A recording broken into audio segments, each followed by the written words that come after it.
Kristen with the Hot Rod Lot, and today we're going to talk about this 1970 Superbird. So what you see here is number 379 out of only 1,920 Superbirds ever made. Ever. The power plant for this 1970 Superbird is this 440 Super Commando engine with a 4-barrel carburetor. It even has the stock automatic transmission.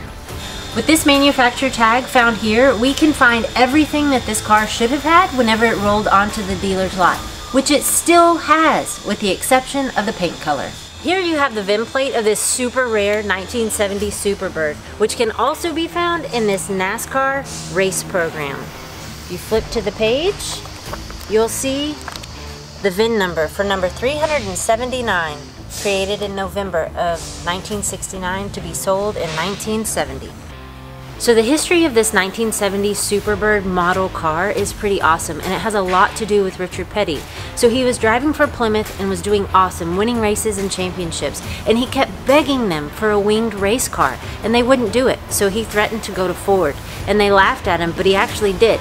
He went and raced for Ford, still won a lot of races and did really well. The head guy of Plymouth came into Richard Petty's shop and said, "Okay, Richard, what do you need to come race for us again?" And he said, "Give me what I've been asking for." So they built a winged car. So with Petty's great success in 1970 with this awesome aerodynamic car, NASCAR, of course, made some rule changes. They outlawed all aerodynamic cars with nose cones and wings and said that they can't be raced anymore. One, because of the large risk factor for the high speeds, and two, they didn't really look like most of the cars that you could buy off the dealership lot. So there you have it. There's the history on the 1970 Superbird, and you have your chance to own a piece of history with number 379. To see more of this car, be sure to visit theHotRodLot.com.